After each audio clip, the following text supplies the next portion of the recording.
There's All right, welcome. With some bill hearings today, hopefully a bunch of Senate bills here. I'm going to start with Senate Bill 9. This is the MHEC corrective bill from last year. Any questions? That includes the bill hearing. Any senators here? If you're here, come sit up here. Come on, Senator Jackson. Whichever one wants to go first, you're going to get your bill called. J.B. Jennings, what's your bill number? 652. Calling 252. Welcome, Senator. Good to see you, man.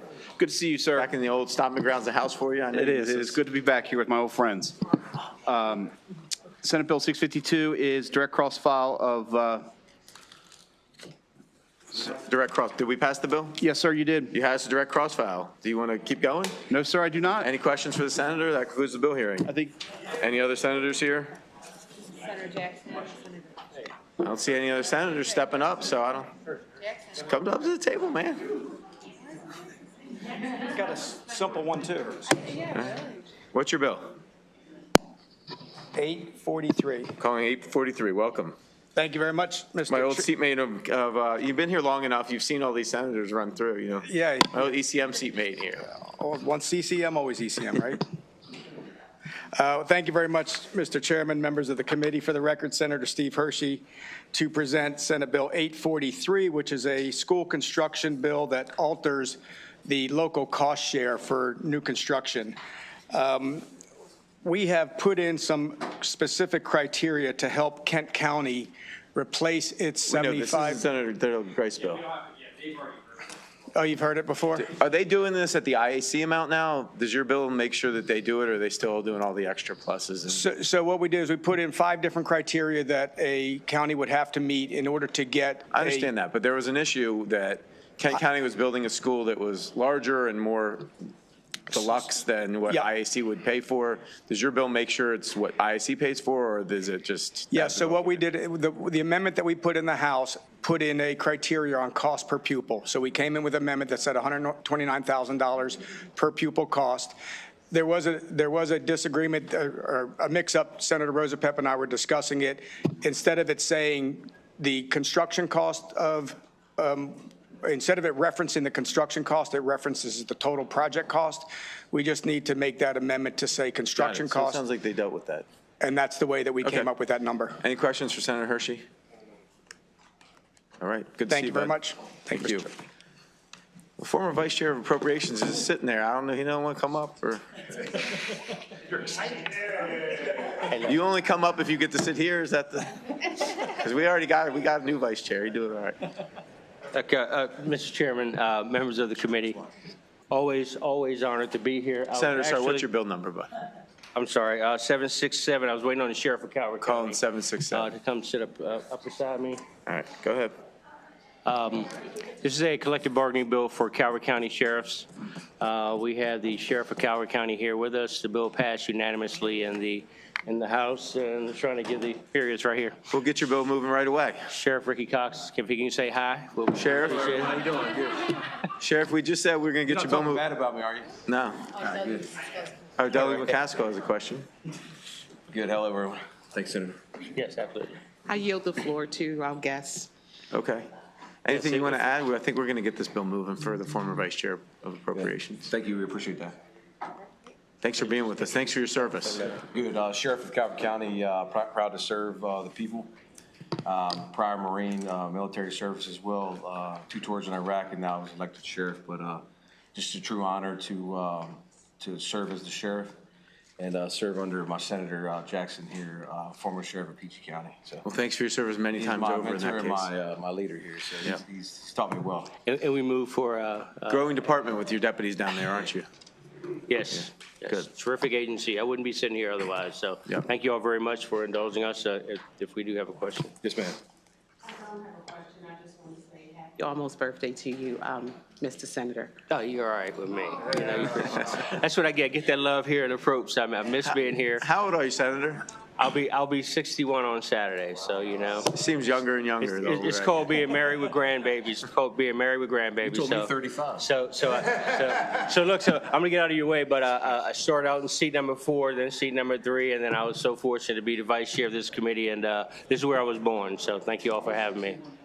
All right, thank you all. Thank you. For favorable. Sheriff, good to see you. Thanks for being with us. God bless. All right. We got any other senators? Senator Ben Kramer's here. Come on up. What's your bill, Senator? What's your bill number?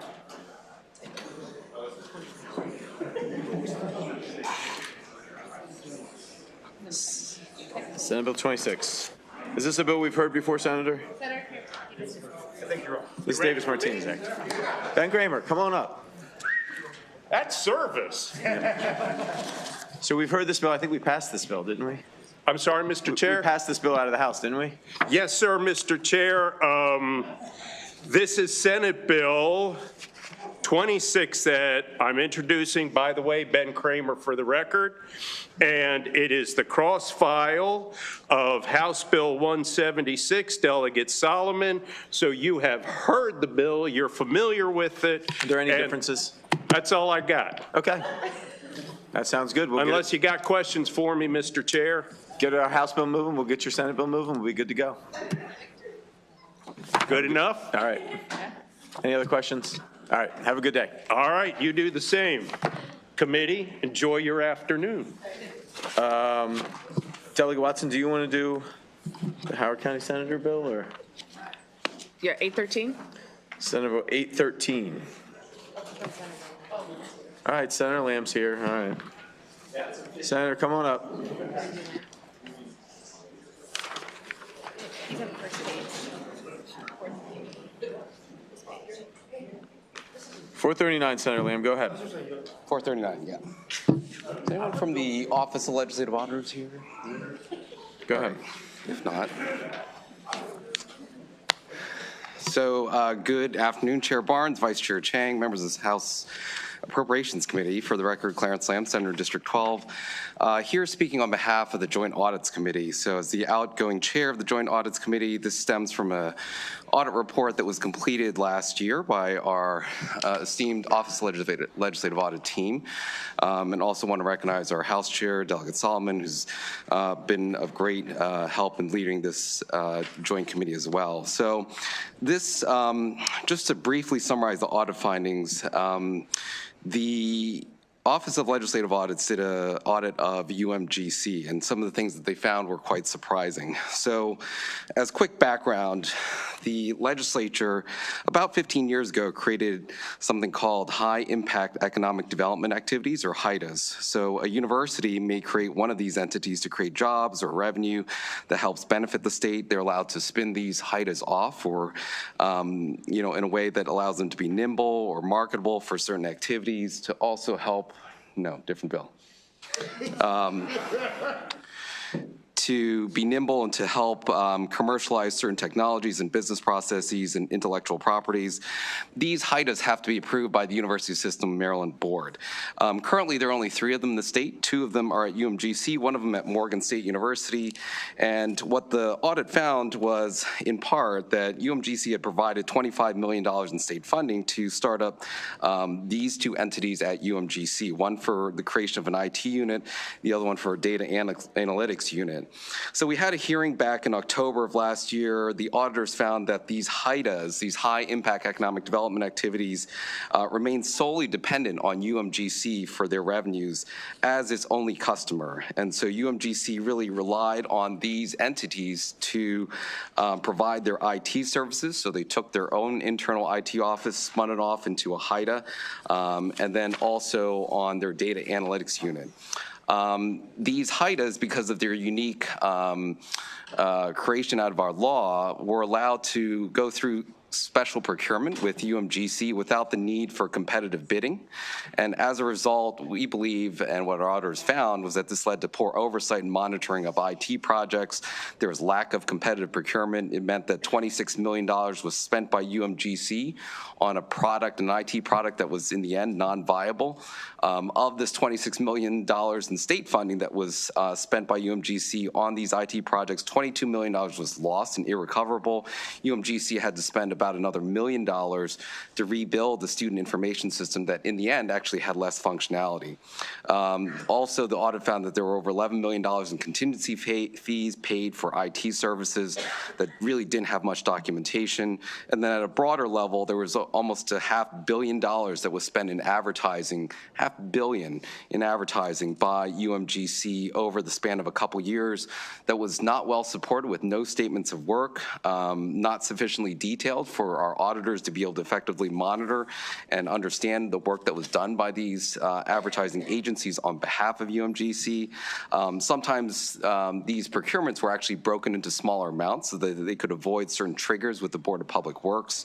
And obviously, there's also a broader question of whether the state and UMGC should be spending that much on advertising to really compete with entities like the University of Southern New Hampshire and University of Phoenix.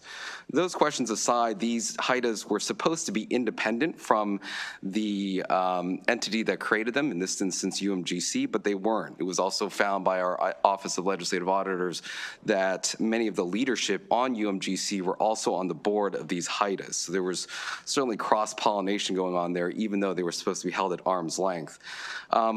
The Office of Legislative Auditors and our auditor, Brian Tan, and his team wanted to audit these HIDAs, these high-impact economic development activities. They were actually told by the HIDA that they could not audit them, even though the state statute says that any entity that receives state funds should be auditable.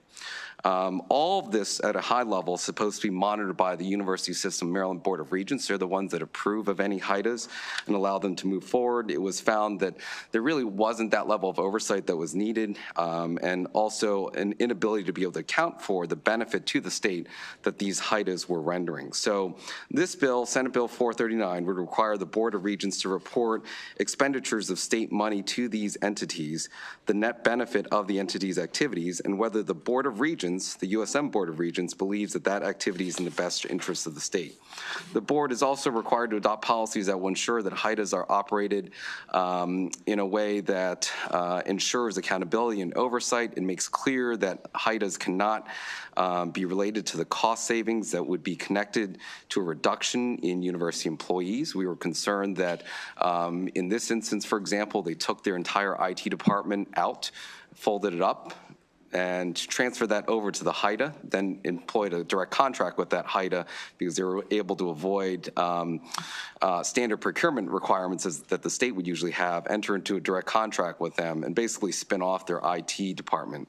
And so there would be provisions in there to say that these cost savings that could be connected to a reduction, could not be connected to a reduction in state employees. The legislative auditor would also have the ability to audit the HIDA, even though that's clear in other parts of the statute. We've brought that in here to also make that clear in this legislation as well. So this bill overall is critical in ensuring that taxpayer funds are being efficiently used. It's also been of great concern to my office and to this committee, the Joint Audit Committee, that HIDAs were exempt from state procurement laws, which exist to protect ultimately taxpayer funds from being used on contracts that are not necessarily in the best interest of the state. This bill addresses that issue by removing those exemptions, requiring HIDAs to go through standard procurement practices, so they're no longer exempt. So in the future, USM institutions will not be able to use as their sole source procurement these HIDAs. They'll have to go through regular competitive procurement. Again, this all stems from a hearing back that the Joint Audit Committee had back in October. We have since met with the University System, met with President Perman, also with the Board of Regents and Chair Gooden. They are comfortable with these reforms, and they're actually working on implementing some of the changes currently. And so there should be no opposition to this bill. It's really a good practice bill that came from a consensus of some of the discussions that took place at the Joint Audits Committee hearing back in October. With that, that is the bill. Happy to take any questions. Senator Lamb, are there any questions for Senator Lamb on this bill? Okay, thank you very much. That concludes the bill hearing for Senate Bill 439.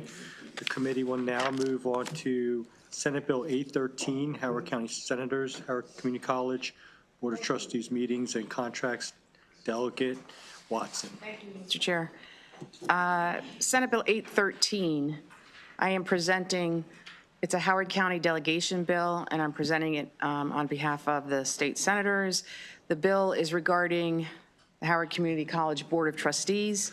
The bill adds 2 members to the board and implements various measures to ensure transparency for the public.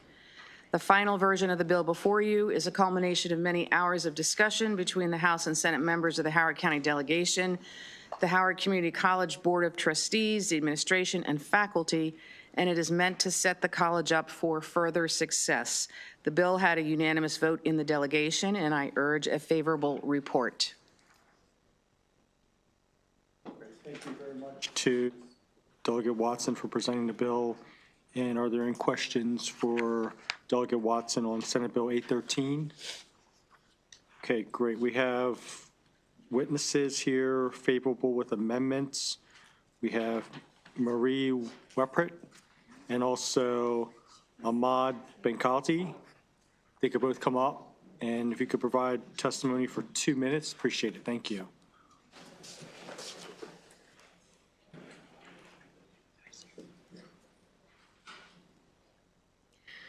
Dear Chair Barnes, Vice Chair Chang, and members of the Appropriation Committee, my name is Professor Mari Weprecht, and I've had the honor of serving as faculty member at Howard Community College for over a decade.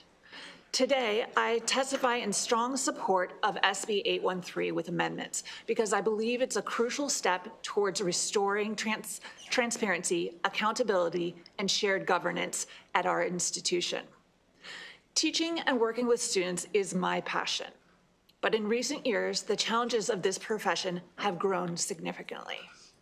What once was a well-run institution is now in crisis, and our students are suffering. Despite our efforts to voice concerns to the Board of Trustees, we have been dismissed. With no other avenue, we turn to our local legislators for help. Shared governance once thrived at HCC, but today it's almost non-existent. Systemic breakdowns and structural issues have replaced the stability that we once relied on. This is not about miscommunication or personal grievances. Anyone who suggests otherwise does not fully understand what is happening. I invite you to read yesterday's Baltimore Banner article to get just a slice of information of what's happening on our campus. The Board of Trustees is not receiving the full picture. Faculty, students, and staff voices are being excluded from key discussions. Without those perspectives, we cannot effectively address our challenges. Just as checks and balances are essential at all levels of the government, they are equally critical for the governance of HCC. That is why legislative involvement is necessary. SB 813 offers an opportunity to strengthen oversight, improve transparency, and uphold the principles that once made HCC a premier institution. A more open and exclusive process is not a dangerous precedent. It is a foundation of good governance. Thank you. Thank you very much. And before the next witness speaks, is Reverend Dr. Robert Turner here? If you'd like to come up too. And then if Ahmad Benkati could go ahead and get started. Thank you. Good afternoon, members of the Appropriations Committee. My name is Dr. Ahmed Benkati. I'm an assistant professor of mathematics at Howard Community College, where I have taught since 2018 and a resident of Maryland Legislative District 12A. I'm here to testify in favor of SB 813 with amendments in a time of immense anxiety for me, my colleagues, and faculty across the college. HCC was once the most welcoming and nurturing environment I had ever worked in. But over the past 3 years, the administration has repeatedly made unilateral decisions that have made HCC a more difficult place to work. Our finals week schedule was eliminated, increasing stress for students and faculty. We were ordered to convert our courses into a 7-week quarter system, which is unsuitable for many students who work full-time or raise children. Adjunct faculty went unpaid for months, and instead of fixing the issue, the administration outsourced human resources to a third party. These and other decisions were made without any faculty or student input. I know this because I have attended Board of Trustees meetings. Faculty are not allowed to provide written or oral comments. Our expertise is ignored while the board smiles at each other and approves policies with little discussion of their consequences. We are not allowed a voice at the table, and we feel disrespected. We can't go on like this. We want a healthier relationship with administration and the board. Critical questions should be asked and answered. Decisions affecting us and our students should not be made behind closed doors. Transparency and accountability are paramount. Shared governance should be a given, not something we have to legislate. That is why, on behalf of many who could not attend due to HCC's spring break, I ask for your support. Thank you for your time and consideration. Reverend Dr. Robert Turner. Yes, my name is Reverend Robert Turner, and I serve as the senior pastor of St. John.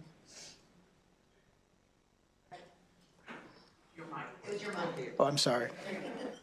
I serve as the senior pastor of St. John Baptist Church in Columbia, Maryland, and after reviewing the latest revisions to SB 813, which address many of the concerns raised by my congregation and me, I support the amendments. However, I have some questions and hope that this legislation does not introduce unproductive political influence at HCC.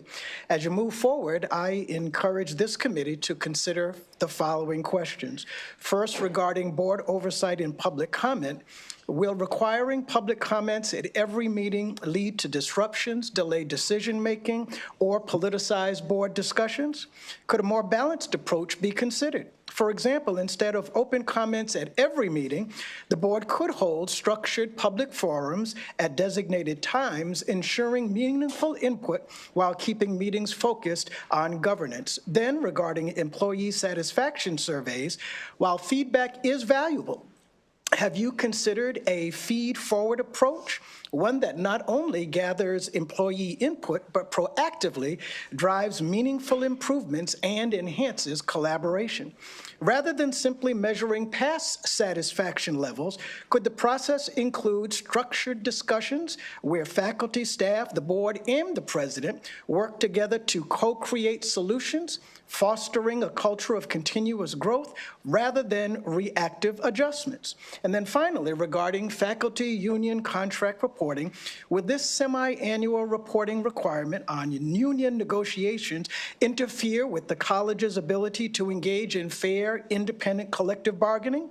Finally, much of what is in this legislation could have been resolved collaboratively between elected officials, the HCC president, the board, president, and members, the faculty, without the need for legislation. I hope that increased communication between relevant parties and a stronger spirit of partnership will reduce the need for future legislative interventions in HCC leadership and management matters. Thank you for your time and your consideration. Are there any questions from members of the committee for this panel? Delegate McComas. Thank you, Mr. Chair. I'm from Harford County, and I've been around a long time, and I know at one point we had a real issue, and this was quite a few years ago, and it got resolved. Now, it did not take legislation, and I honestly, things seem to be really, really going smoothly. We've had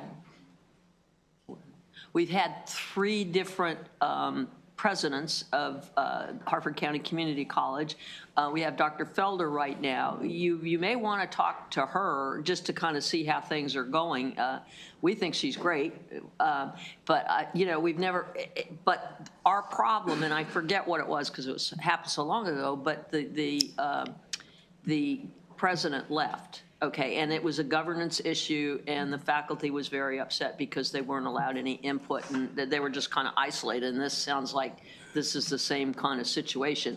But, you know, if your delegates want this bill passed, we'll, as local courtesy, we'll go along with it. So, but I'm just wondering if there isn't another association like they have made for the school boards, you know, for training and everything. Is there something for the community colleges that can help assist what you want to do or where you want to go? Well, that's what the bill asks for. It asks for additional training for the board members and things like that in the actual bill. But there isn't any training now for the boards? Not specifically on governance. Okay. Okay, thank you, Mr. Chair. Are there any other questions from members of the Appropriations Committee for this panel? Okay, great. We have one virtual witness. We have Brendan Diamond, we have AFT.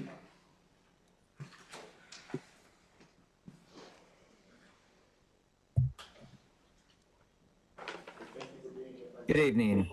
May I begin? Yes. Thank you. Good afternoon, Chair and Appropriations Committee. My name is Brendan Diamond, and I have had the privilege of teaching at Howard Community College for the past 9 years. I'm here today to voice my strong support for SB 813 with amendments. Over the years, I've witnessed HCC shift from a supportive environment to one where faculty fear retaliation for simply advocating for their rights. This is not just my experience, it is a pattern, one that has been documented in official complaints and news reports. When union posters were forcibly removed from locked faculty offices, while other signs remained untouched, it was a clear violation of protected labor rights. Actions like these erode trust, and trust is essential for a thriving educational institution. This bill establishes the basic transparency and accountability that should be standard for any public institution. Video recordings of meetings, structured governance training, and public comment opportunities, these are not radical ideas. They are fundamental to ensuring that our college serves students and faculty effectively. The truth does not fear sunlight. I love teaching. Just this week, I received messages from 2 former students, one heading to medical school, the other pursuing astronomy, both sharing how their research experiences at HCC changed their lives. That is what education is about. But to continue this work, faculty need a seat at the table. Right now, we're barred from speaking at our own trustee meetings. This legislation creates space for real collaboration between faculty and the board, strengthening the institution for everyone. I sincerely hope that, in response to this testimony, administrators will engage with the concerns we raise, rather than resorting to ad hominem attacks on faculty as they have following prior testimony on this bill.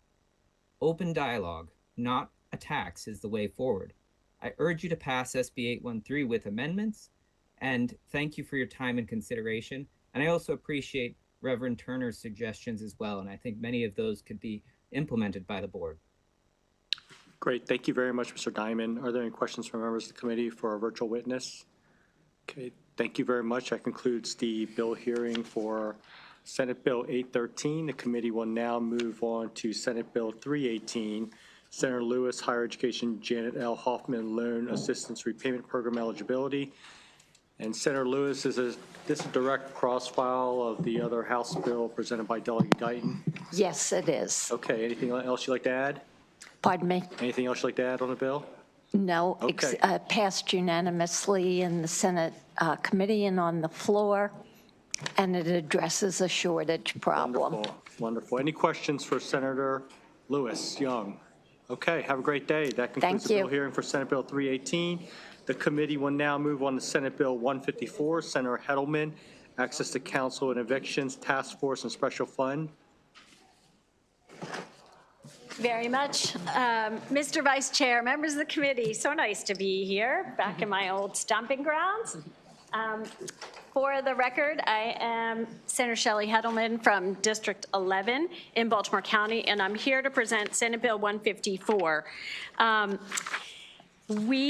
A couple of things about this bill. This is a very important bill to extend the Access to Counsel and Evictions program, and also to move the task force that was created when we created this program out of the Office of the Attorney General and into the Department of Housing and Community Development, which welcomes the group.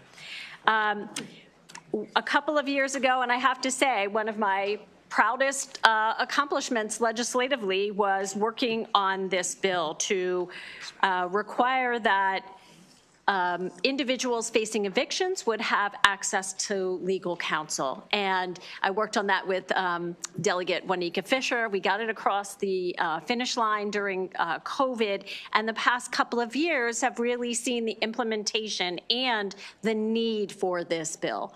We know housing is a very important issue in this state, and And people often struggle to stay in their housing as economics make it difficult, and as we see lots of people having more difficulty in the legal system generally. In the last year alone, what we call the ACE program closed just under 9,000 cases, and that is 124% increase from the prior year. Without legal counsel, between 51 and 75% of tenants typically lose their cases. With legal counsel, that goes up to over 84%. We were the first state in the nation to do this statewide. Many other jurisdictions had done it in their localities, but we took it statewide, and it has really been a wonderful and critical tool in keeping people housed. And it has worked well on both sides for landlords and tenants, because landlords, as we all know, are almost always represented by legal counsel or by somebody who is very, very proficient and knowledgeable about the legal process in evictions. And when you have somebody on the other side who isn't, it makes the system just work inefficiently, in addition to just having an imbalance of power. So when both sides have legal representation, it makes the whole thing work better, in addition to keeping people housed and keeping landlords paid, or having a payment plan. It just works well across the system. So that is the reason for the bill. We extend the sunset 1 year from 27 to 28, and we also move this task force that was pulled together to implement the program out of the AG's office. They are busy with other things right now, and move it appropriately, I think, to the Department of Housing and Community Development. I am happy to answer any questions that you may have, but I would ask that you please look favorably and vote this bill out of committee. Thank you. Great. Thank you very much, Senator Hedelman, for presenting the bill. Also, we have in favor of the bill Louise Flavahan with the Maryland Office Attorney General, if you'd like to come up and provide testimony, and then we're going to take questions. Yeah,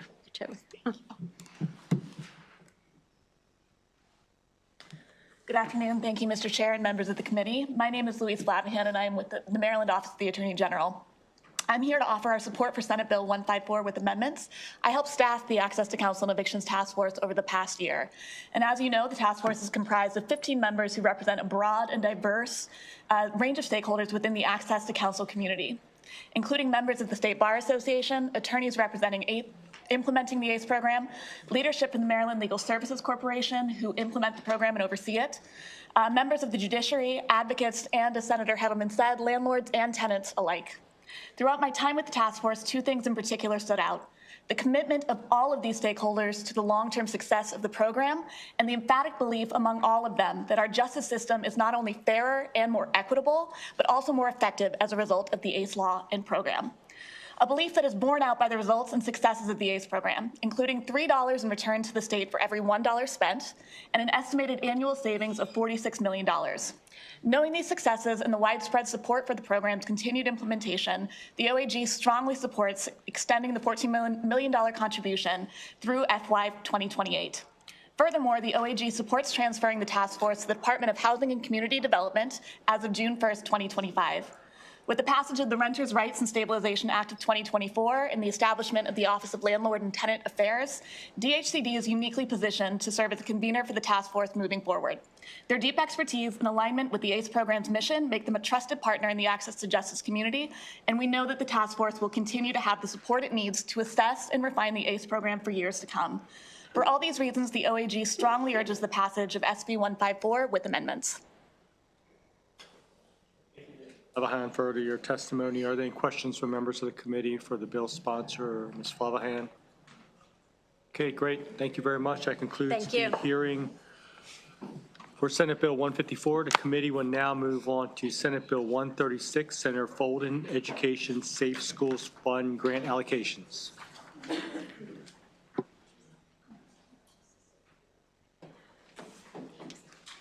Thank you, Mr. Vice Chair. Mr. Vice Chair, esteemed colleagues and members of the Appropriations Committee, for the record, my name is William Folden. I'm State Senator representing District 4. Before you today is Senate Bill 136, Education Safe Schools Fund grant allocations.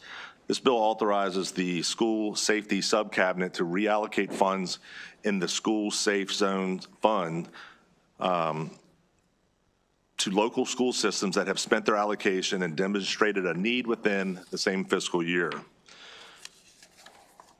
In short, every year that our state allocates $10 million for counties to petition and request additional funding for their school resource officers or efforts to keep their schools safer. Each county has got a broken down amount that they're allowed to, and once that amount has been expended, they're not allowed to go back and ask, even though some counties are not using their funds. So on average, we have about $4 to $5 million a year that is utilized. So every year we have about a $5 or $6 million gap of already allocated funding. So this is not a new funding source. This is not a new funding ask. It's showing that there's monies being left that we are allocating as a need for safer schools that we are not distributing. What this would allow to happen is, for example, in Frederick County, we have 71 public schools. There's 25 school resource officers, with only 10 being assigned full-time as an SRO to a school. Through their allocation numbers, they say that we have 61 schools safely covered. So that leaves 10 with, by their own numbers, not adequate coverage. What this bill would allow us to do is, if a county doesn't expend or doesn't use their funding, then this funding would be available for counties that are actively trying to keep their student body safe, with efforts through technology or school resource officers to be applied, reapplied for and distributed or dispersed to those counties. So I'm happy to share any numbers of any of your all's counties, school resource officer numbers in your schools. But I think this is an important bill in the era that we live in trying to keep our communities safer and our children's in their most vulnerable times of education safe from anyone that might try to prey upon them. And with that, I would ask for your favorable report of SB 136, and I'm happy to answer any questions. Very much, Senator, for presenting the bill. We have a question from Delegate Ruff. Thank you, Mr. Chair. And good afternoon, Mr. Senator. Good afternoon. Can you tell us why the funds are not being used in the schools that are not, using all the funds that are being allocated to them? So I wish I had that magic ball to tell me that. I can tell you that in the time that we're in right now, and I think that the state has taken a proactive measure to have these funds available, and that when we're not actively looking to participate or utilize those funds for the safety of our students, we're cheating our students and putting them in danger when we have opportunities to make better safeguards. And which school systems or counties are using all of their funds and needing additional funds? So I don't know if they put that into the language. I know that they, Department of DBM recognized that significantly lower than the $10 million annual funding rate has been utilized in their letter. It doesn't give that breakdown that I have with me. So I don't have that answer. I mean, I'm sure I can ask them and try to have that sent over to you. I guess that would be the kind of the crux of the impetus of the bill, is to say these certain schools are using all their money and they need more, and so we need to reallocate the money from these places who are not using them. Well, wait, yeah. I was just trying to finish my question. Yes, sir. Right, you would have to agree that that would be the reason to bring this bill, is to say we know specifically these schools are using all their money for this public safety initiative, and they need more, and so we should reallocate from the schools that are not using all of their money. Wouldn't you agree with that? So that's what this bill does. It's about the counties. The counties that are not utilizing the monies and that are being left there, they're not able to be accessed by other counties that would ask. That's exactly what this bill does. Okay. And then the last thing I'll ask is, wouldn't it be more appropriate to reallocate the money not being used by certain counties to other purposes that are much needed in those school systems? That's what this bill attempts to do. No, I'm saying outside of the public safety realm. I'm a public safety professional. I've been a police officer for 30 years. What I'm telling you is the reason behind this bill and the reason behind this allocation of funding is to keep our children safe in the environment that they're learning in. And I would like to see the monies put in those invested in that. Thank you. Yeah, what I'd like to say on that, our county, Wycomico County, the sheriff, he can't hire enough SROs for the schools. You know, quite a few of them don't want to work in the schools. So I don't know how our funding is, but I know that, you know, we have a shortage of SROs, and it's not because of the funds. It's because they're just, you know, people just don't want to do the job. Doug Acevedo. Thank you, Mr. Chair. Thank you, Senator, for bringing the bill. I just wanted to follow up on Delegate Ruff's point. I'm just curious. So this fund is solely for hiring or contracting SROs or school resource officers or police officers. This doesn't apply to, let's say, if a school or schools need to make some security upgrades in terms of cameras, controlled access, et cetera. This does not apply to that. This is just solely for hiring or contracting for SROs or police, correct? Gonna, 1 second. It says that 93% of the school safety fund must go to salary, 5% to training, and 2% to equipment. So it is the allocation of the position. Right, so this is strictly for SRO or police personnel. Gotcha, and a majority of it goes to salary. So correct.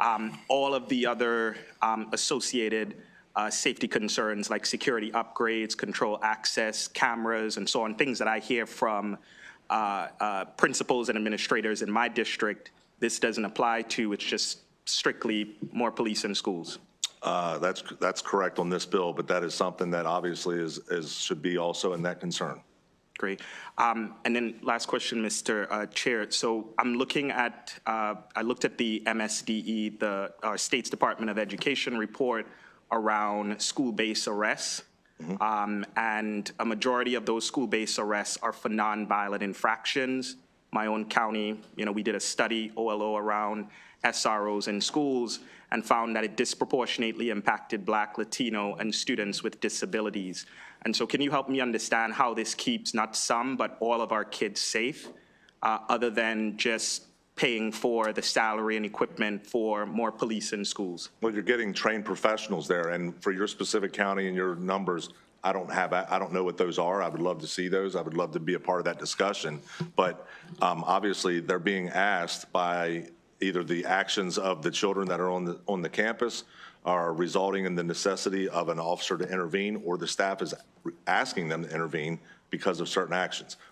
The nonviolent crime or the violent crime, what that is, you know, some people are going to say, you know, a second-degree assault is not considered a nonviolent crime. First-degree assault is considered a crime of, you know, crime of violence. But sometimes the difference between a first and second-degree assault is not much. Sure. So the State Department of Education sort of enumerated when they said nonviolent infractions, what that constituted. So it was drugs, skipping school, fights, et cetera. These were all nonviolent infractions, and they accounted for like about over 70% of school-based arrests. So I guess I'm trying to see the connection between public safety and students if like a majority of the arrests are for nonviolent minor infractions. Yeah, sure. Sure. If you have drugs in school that are illegal, there are consequences for that. And I think that's, we as a society have gotten too far along that we're enabling certain behaviors and expectations instead of expecting excellence. We enable mediocrity. So we as a society need to do a better job of holding young people accountable so that we lower recidivism rates in the future when they're old enough to be arrested and put in jail. That's my opinion on that, and that's where the differing alignment is between our expectations and where we are now and holding offenders accountable and versus advocating for the victims. Okay, and then there's studies that also suggest that if we were to invest in evidence-based solutions, like certainly hiring more nurses, school behavior specialists, psychologists, counselors, all of which administrators and folks have asked. I'm not speaking for anybody else's school system, but in MCPS, the largest school system in our state, that's what we're hearing from administrators. Not more cops. We need evidence-based solutions that will address some of those issues. And I understand SROs, in some jurisdictions, folks may want that, right? But there are also other professionals in those school systems that are doing the work of SROs and more, but aren't being paid or compensated for it. So can you help me understand that? Sure, I'll give you a great example of that. Montgomery County took SROs out of their schools and they experienced the stabbing not long after that. And officers were delayed in getting there for the safety of other students. So that stabbing is a violent offense, delegate. That's why the school resource officers are there, to negate and minimize any of that exposure to such a violent offense. And right after that stabbing, Montgomery County changed their policy again and wanted SROs back into the school areas. No, they didn't change the policy, but look, we can have the discussion, but, and we can have that discussion. This is about a reallocation of funds for the communities that want them. If your community doesn't want them, that would be a Montgomery County decision.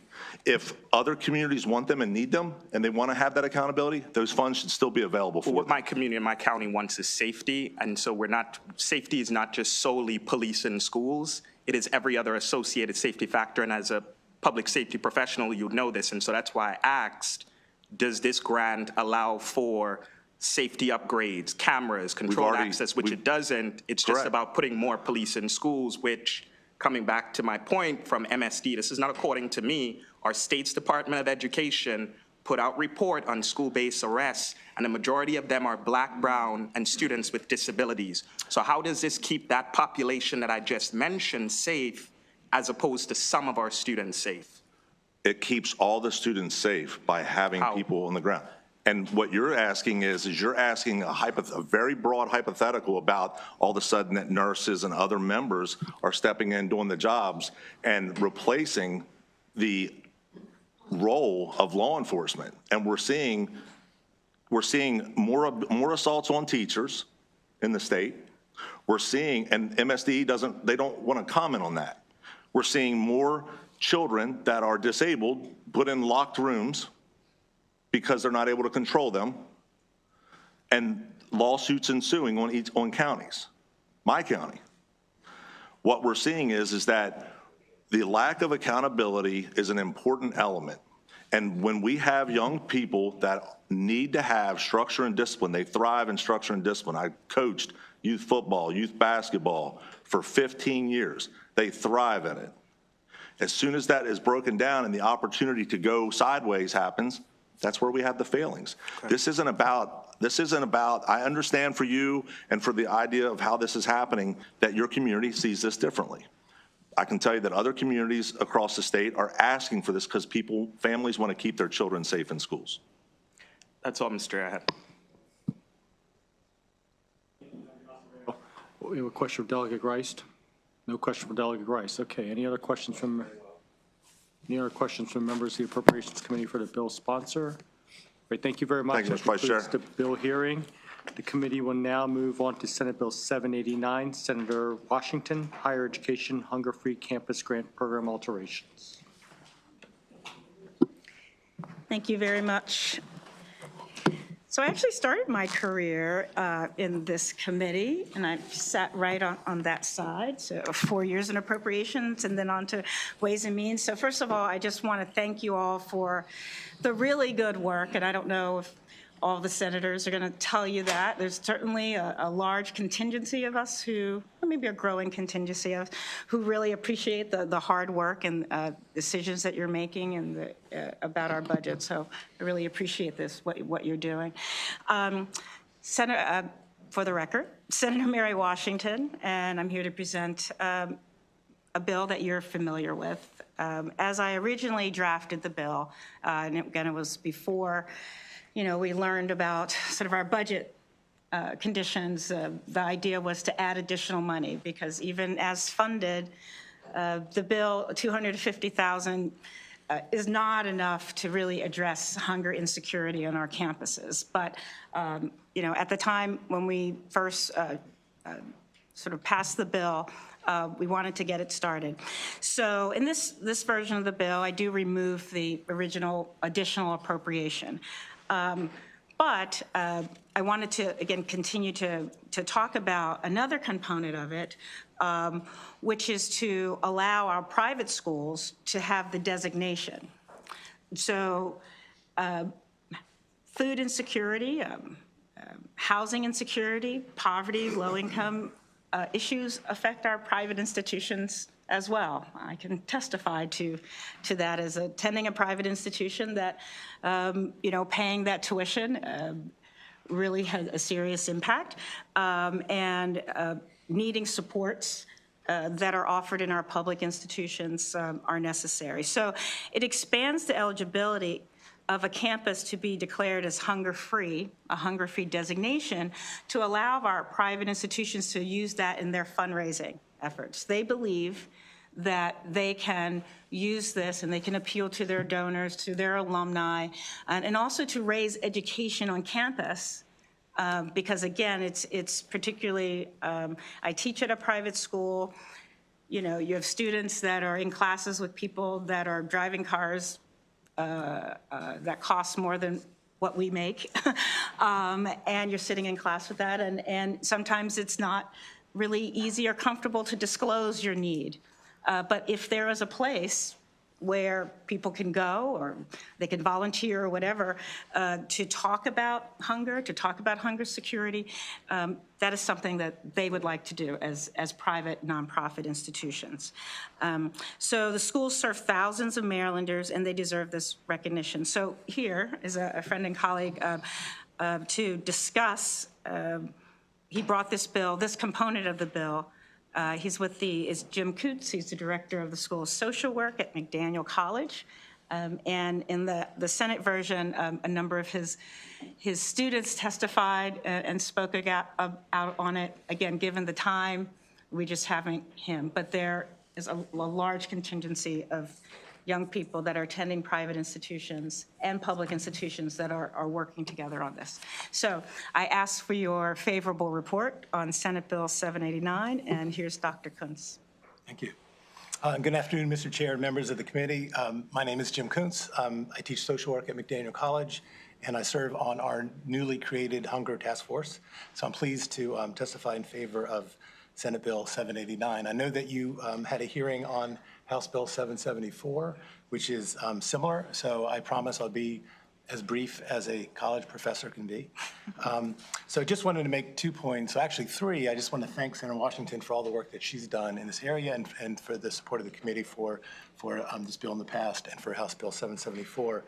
The other 2 brief points I want to make, I think you all know, and Senator Washington mentioned, food security is a problem amongst college students. Nationally, we know that about 1 out of every 5 college students experiences food insecurity. That's about 50% higher than the population at large. But what you may not know is that there's not that much of a difference between public and private colleges and universities. About 21% of college students at public colleges and universities experience food insecurity, about 19% at private, so very little difference. Then the last point I just want to make is to point out how this might help private colleges and universities, and I think really sort of in 4 ways. Well, first of all, it raises public awareness around the issue, both on our campus and our community. It encourages us to do more. We don't know the extent of the exact extent of food insecurity on our campus because we don't survey, but that is one of the requirements of being designated a hunger-free campus. As Senator Washington said, it's a selling point as we see contributions from donors and charitable foundations. It allows us to be part of a network of other colleges. Part of the goal of the hunger-free campus is to work with other institutions, talk about best practices, and develop strategic partnerships. And it sends a strong message, I think, to our students and to our college and our community that we care about them and we want to help them be successful in college. So for those reasons, I urge the committee to give a favorable report. And just one more note, with the House bill, Delegate Davis and I have been working with it on this very beginning. Just due to some technical thing, it was not across. So we will be voting and passing that bill out. They're the same, and then we'll work to make sure that her bill gets signed. Mr. Kuntz for the bill. Do we have any questions from members of the Appropriations Committee for the bill sponsor or the witness? Okay, great. Thank you very much. That concludes the bill hearing. The committee will now move on to Senate Bill 666, Senator Gazzoni, Maryland Community Action Agency's funding, and we have Ms. Betsy Hickson, who is going to be presenting the bill.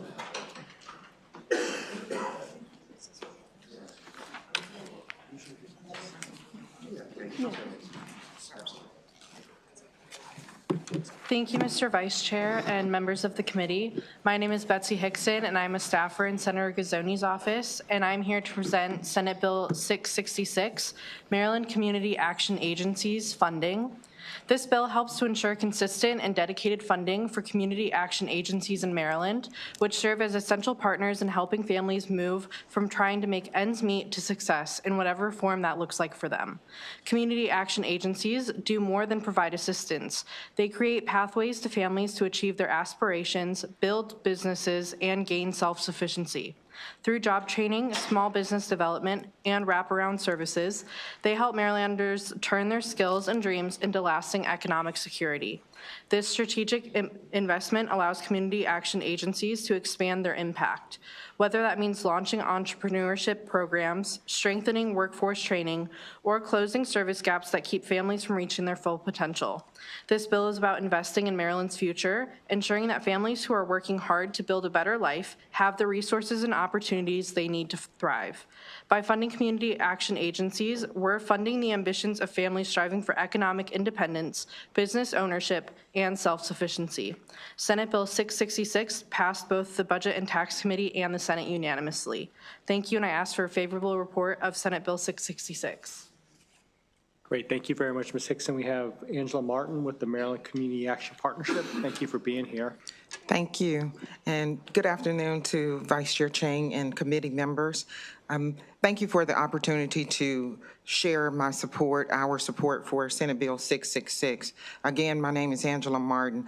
I have the privilege of representing the Maryland Community Action Partnership, which is a network of community action agencies that serve the most vulnerable population across the state of Maryland. And a little about Senate Bill 666. This bill is critical funding for these agencies. This bill will help to effectively support economic self-sufficiency for low-income individuals and families, for hardworking families. This investment would strengthen partnerships and enhance the overall well-being of our state's most vulnerable populations. Community action agencies are the backbone to efforts to ensure families don't fall through the cracks. Families who are experiencing financial crisis, navigating job loss, and families who are aspiring to reach economic independence. So I urge your support of Senate Bill 666, and thank you. Thank you very much. Are there any, we have a question from Delegate Metzger. Yes. Part of the Community Action Network in Baltimore County and East Point and so forth? Yes, there are 17 community action agencies across the state, and CAN, Community Assistance Network, I've is been one very of them. involved with the one in East Point, so thank you. Yes, thank you. Thank you very much. I just have a quick question. How much money, because I don't have a calculator here, would each county get for their community action if there's 17 of them out of $250,000 a year? So the bill was amended to the, so that would roughly be about 17, is it 17,000? 15,000 per agency. So my question is, obviously, probably, I assume there's a community action in Baltimore City. They would have a larger need than, let's say, Harford County or Cecil County, correct? So, I mean, I'm just kind of, I mean, I don't know directly how many people need assistance for housing for Harford County, which is where I'm from, but I would just think that the more populated areas might have the more need, and I'm actually talking against my own county in a way, but just how did you come to that decision? So this is hopefully initial funding to make sure that we're in the budget for community action. There has not been a state investment for community action agencies. And at this time is critically important because of the uncertainty that we're experiencing on a federal level and for other funding sources. Generally, the way this funding works is by formula. So we look at the poverty, we look at unemployment, we look at a number of things and base that on the jurisdictions. But with this funding being the amount that it is, that is something we are discussing how that funding would then be dispersed to agencies. So this is kind of the first, so you just divide it equally, and then yes, as things progress, you might be coming in with a different. Yes, the original bill was to look at the current formula and to do it based upon that formula. Yes. Okay. All right. Thank you. Thank you, Mr. Chair. Thank you very much. Are there any questions from members of the Appropriations Committee for the bill for Ms. Hickson or Maryland Community Action Partnership? Great. Thank you very much. That concludes the bill hearing for Senate Bill 666. The committee will now move on to Senate Bill 880, which will also be presented by Ms. Hickson, the Governor's Office for Children, Boys and Girls Club of Maryland grant funding. And it looks like we also have listed for that bill Mark Piccarelli with the Boys and Girls Club and Samira Jackson with the Boys and Girls Club Maryland. So thank you both for being here, and please proceed. Just again, my name is Betsy Hickson, and I'm a staffer in Senator Gazzoni's office, and I'm here to present Senate Bill 880, Governor's Office for Children, Boys and Girls Clubs of Maryland grant funding. The bill, as amended, requires the governor to include $250,000 in the annual budget bill each fiscal year to the Governor's Office for Children to provide certain grants for the Boys and Girls Clubs of Maryland. This bill was introduced to directly support evidence-based programming delivered through successful Boys and Girls Clubs operated across the state in every county in Maryland. Currently, there are over 80 Boys and Girls Clubs programs statewide, with an additional 20 clubs in planning stages, serving approximately 25,000 young people. These clubs are hubs to local communities and offer hope and opportunity to Maryland youth each day. We appreciate the statewide partnerships with many other nonprofit organizations that clubs engage with. These partnerships also include state partners such as the Maryland State Police, Maryland National Guard, Maryland Natural Resources Police, and the Department of Service and Civic Innovation. We see clubs and their profound impact located across the state in Title I schools, on community college campuses, and in standalone facilities. These funds requested will be utilized to support after-school and full-day summer camp programs with an emphasis in Title I communities. Club programs are delivered in support of and centered on academic success, healthy lifestyles, character and leadership development, and workforce development. This bill was passed in the Budget and Taxation Committee and the Senate unanimously. In conclusion, Senate Bill 880 is a critical step toward ensuring that Boys and Girls Clubs of Maryland can continue to provide valuable community-based programs. Thank you, and I ask for a favorable report of Senate Bill 880. And if the other two witnesses would like to provide testimony in 2 minutes, thank you. Sure. Good afternoon, Mr. Vice Chair and honorable members of the Appropriations Committee. My name is Samira Jackson, and it's a pleasure to come before you today for the first time. I'm here with Manus on behalf, or as a representative for Manus Canning and representing the Boys and Girls Clubs of Maryland, asking for a favorable review on Senate Bill 880. This bill, as you just heard, provides essential funding for the Boys and Girls Clubs throughout the state of Maryland for fiscal years 2027 through 2030. I'm here with Mark Piccarelli, who will also explain what the funds are used for and how their implementation has benefited the youth throughout our state for several years. Thank you.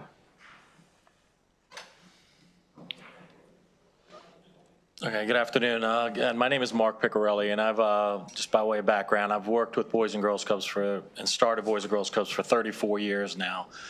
And more specifically in the state of Maryland, about the last 4.5 years, I've traveled the entire state and met with over 100 different communities and elected officials and community groups that start in these clubs. I've traveled from Crisfield to Friendsville, from Capitol Heights to Salisbury, Pocomoke City to Cumberland, and many, many communities in between.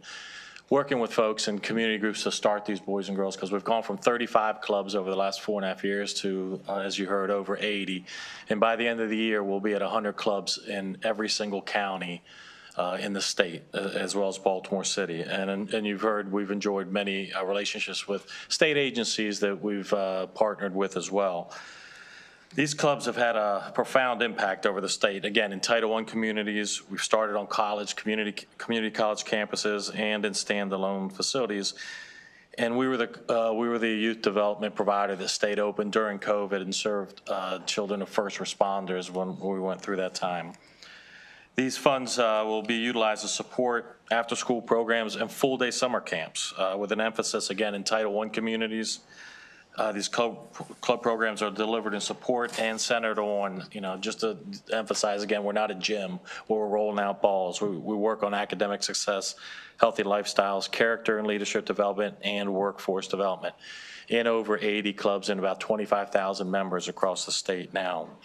Again, by the end of the year, we'll be in every single county. These funds support the existing programs and operations in these 85 clubs and the continued expansion. These funds are matched on a local level by local boards, 9 different 501c3s that operate across the entire state and in every county. So I implore this committee to pass this bill and also consider this year as well as we're not in any kind of budget year this year as well, so we ask you to consider that as well. This bill is for the next 3 years. I want to just remind everyone, we're the alternative summer camp program for families that can't afford some city, county, or private camp opportunities. And without this funding, it's difficult. We'll have to reduce some services. As individuals are going back to work now and families are going back to work, we're that alternative for communities and families, and especially in Title I communities, to provide full day after school and summer camp opportunities. Thank you.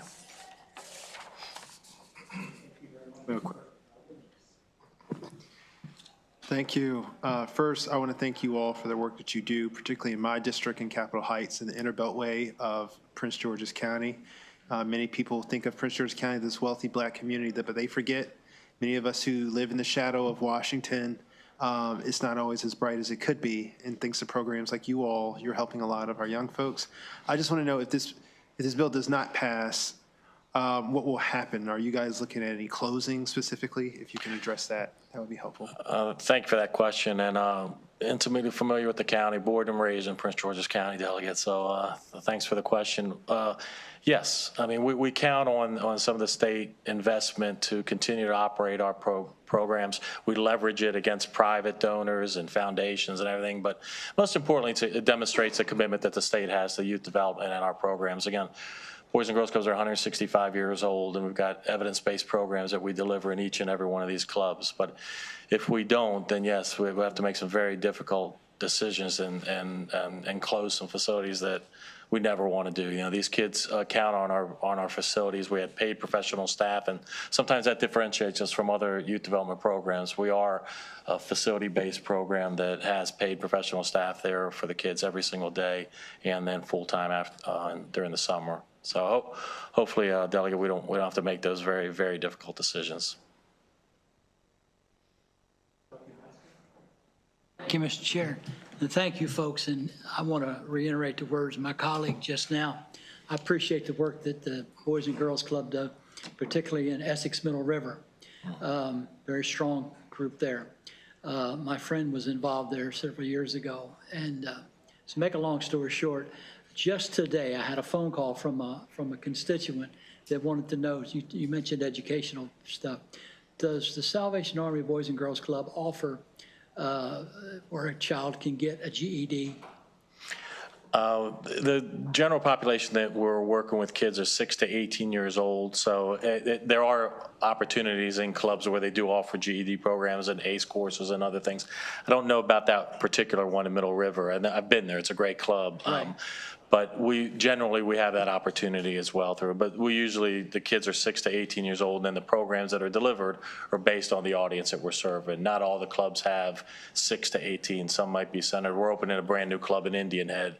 Maryland's coming up, and its audience is going to be one that is at the elementary school, directly across from the elementary school. It's ironic because just today, a question came up and you're here today. So yeah. I thank you very kindly, and I'll follow up with that. And I'll find that out for you as well. Thank you. Mm-hmm. Thank you, Mr. Chair. Delegate Beecham. Yeah, I just would like to thank you. You know, I probably wouldn't be here if it weren't for Boys Club when I was a kid. You know, it's like the other side of the tracks that, you know, like I use that term, you know, loosely, but, you know, I was born on the other side of the tracks, you know, I've been blessed to, you know, to have a pretty good life. But I ride by one of your clubs and I just see the kids, you know, that get to utilize it, and it's really a good thing. I appreciate you. Thank you. Delegate Beecham. Are there any other questions from members of the committee on the bill? Great, thank you very much. That concludes the bill hearing for Senate Bill 880. The committee will now move on to House Bill 1509. Delegate Harris. And if you have a panel you'd like to bring up, you can bring them up too. And this is for collective bargaining, local government employees, and public relations acts.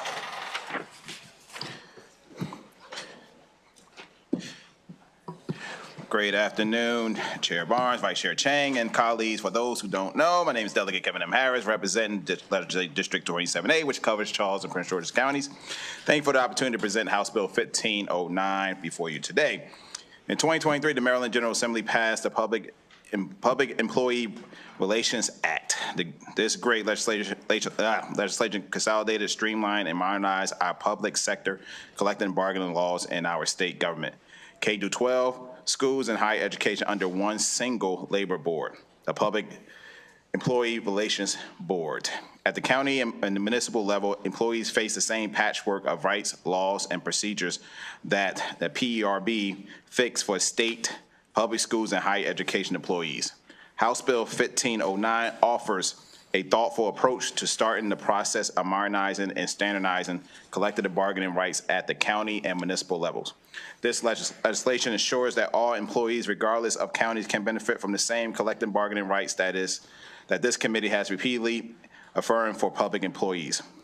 House Bill 1509 is a crucial step forward in standardizing, streamlining, and modernizing our public sector collective bargaining laws. There's no reason why the over 150 municipalities and 24 counties in our state should have different adjudication process for defining and supervising in the context of bargaining units. This bill provides the framework to make that a reality. This panel will provide further details on the phase-in process outlined in the bill, as well as explain why the local government workers are strongly urging us to act now. I urge you to vote yes, as this bill will bring our state in line with others that have public employee relations boards with broader counties over the entire public sector. It's a modern and more effective approach to public sector collecting and bargaining. For these reasons, I request a favorable report on House Bill 1509. Thank you. Good afternoon, members of the Appropriations Committee. My name is David Marr. I'm an attorney at KSC Law. I represent AFSCME Council 3 and a number of other public and private sector unions throughout this state. What this bill does primarily is it creates a statutory floor for the collective bargaining rights for employees of the counties and municipalities of Maryland. The current legal situation for counties and municipalities is they are legislated separately by those individual counties or municipalities, meaning that employees need to win their union 3 times if they wish to unionize. They have to get a charter amendment, or if it's a code county or commissioner county, they need legislation from here. There needs to be further implementing legislation, and then they need to have a union election. This provides those rights to all public employees at the counties and municipalities. However, this bill also recognizes that counties and municipalities are different, have different needs. So after creating those floors of rights, the bill permits individual counties and municipalities to legislate with regard to certain topics, primarily around bargaining units, but also, very importantly, the impasse procedures and the collective bargaining procedures that unions and the local government engage in.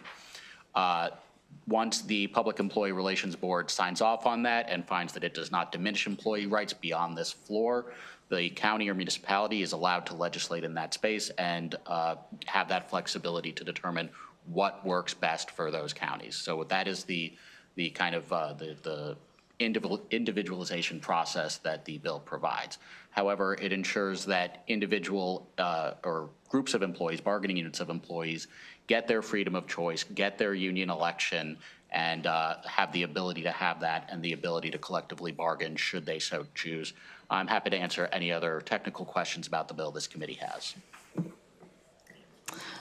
Good afternoon. My name is Denise Gilmore, and I'm the Legislative and Political Director for AFSCME Maryland. We represent roughly 50,000 state, county, and municipal employees across Maryland. I really want to thank Delegate Harris for putting forward this bill, and I want to thank all of you for the opportunity to present favorable testimony in support of HB 1509 today. This legislation is critical for three main reasons. First is it provides access to collective bargaining rights for our local government workers who do not currently have those rights. That includes most municipal workers and almost half of the county workers in Maryland who lack these rights, because it's almost an impossible process, as Mr. Marr just explained, to achieve those rights for our municipalities and counties right now. I really encourage you to take a look at the worker letters that we have attached to our testimony.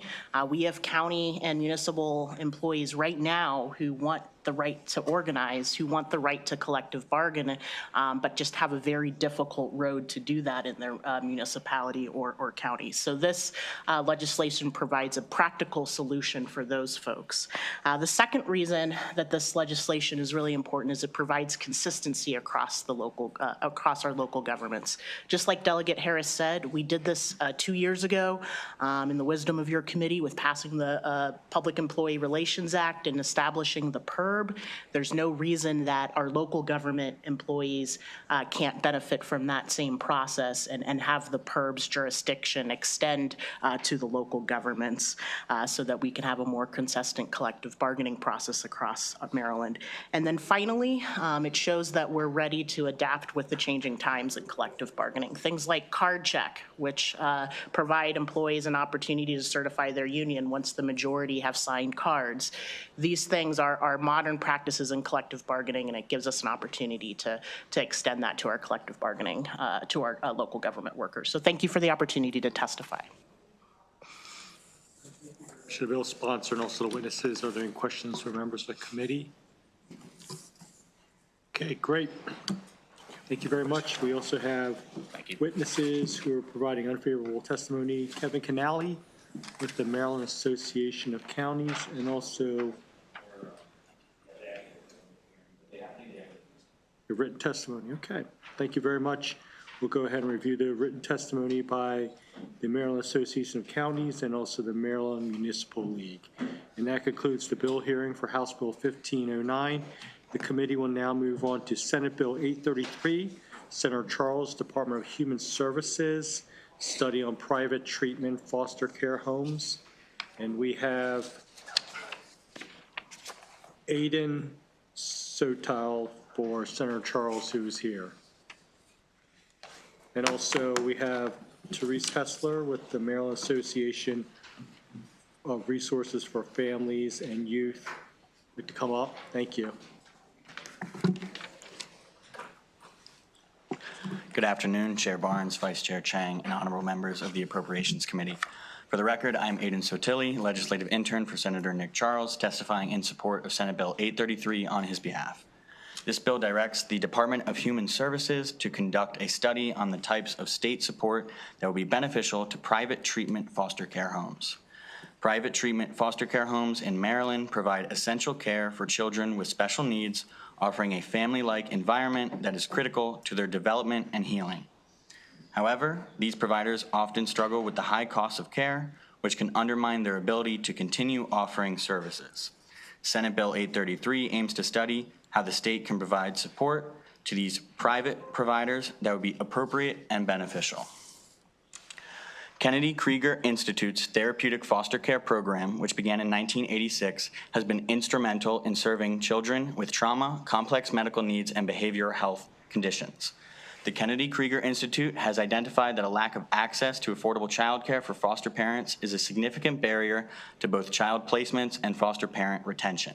Their therapeutic foster care parents, who care for children with the most severe medical and developmental needs, currently do not have access to childcare subsidies. Their recent survey, conducted with the University of Maryland School of Social Work, showed that childcare is seen as the most crucial need among foster parents. Without access to affordable childcare, foster parents often face financial strain that may deter them from continuing their critical caregiving roles. Additionally, more witness testimony is available on the floor system from experienced parents and practitioners, highlighting how increased support through recommendations found from this study will help address the pressing needs of our foster care providers and improve outcomes for the children they care for. The study proposed by the bill will assess how the state can create better support for private providers of treatment foster care, ensuring they can continue to meet the needs of vulnerable children. I urge the committee to support Senate Bill 833, and I want to note that this bill passed unanimously in the JPR committee and on the Senate floor. Thank you for your time and consideration. If you have any questions, please do not hesitate to ask. I will take note any of your concerns and have our office respond to you directly. Good afternoon, Mr. Vice Chair and members of the committee. For the record, my name is Teresa Hessler, and I'm here today representing the Maryland Association of Resources for Families and Youth, also known as MARFI. I will be brief, as this committee has heard the cross-file version of the bill earlier this session. We are in strong support of Senate Bill 833 as amended by the Senate, as this is a priority bill for MARFI and our numerous providers across the state. This session, many of you have heard the need for data, especially as it pertains to the needs of vulnerable youth in Maryland. Mandating that the Department of Human Services conduct a study to determine the types of state support that would be appropriate and beneficial to assist private providers of treatment foster care and those they serve makes for smart spending decisions and proper use of resources as we plan for the future. Passing Senate Bill 833 will ensure that the decisions we make are the right ones and that they best serve the populations that need them the most. With that, we politely ask this committee vote Senate Bill 833 out of committee. Thank you so much. Great, thank you very much. Were there any questions from members of the committee for the witness or the representative for Senator Charles? Okay, great. That concludes the bill hearing for Senate Bill 833. The committee will now move on to the last bill, Senate Bill 231. And if we have Christopher Canal with SEI Local 500 and also Lafe Solomon with the Maryland Public Relations Board, if they could both come up. And it's a departmental bill. And what it does is repeal the condition that must be met for a certain exclusive representative to meet a new employee by video or similar technology, altering certain requirements for the deputy directors appointed by the Public Relations Board, altering certain procedures regarding the timing of the exclusive representation, elections, and general relating to the Public Employee Relations Act. And we have a witness here. If you'd like to provide testimony, thank you. Thank you, Mr. Vice Chair and members of the committee. I'm Lafe Solomon. I'm the chair of the Maryland Public Employee Relations Board. The bill you have before you, as was outlined by the Vice Chair, is basically just a housekeeping bill to change, modify some of our regulations to conform to a better practice. We've been in existence for a year. And so as the Vice Chair said, it allows unions to meet new members by video or in person. It allows the two deputy directors that are at the PERB to investigate any type of case that is filed with the PERB. It takes away the requirement that every election has to be for 10 days. It's only mail ballots elections that should be for 10 days.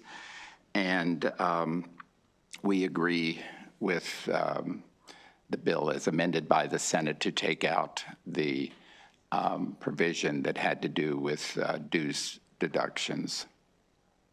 So I'm happy to answer any questions that anyone has. Thank you. And we have a question from Delegate Solomon. Thank you, Mr. Chair.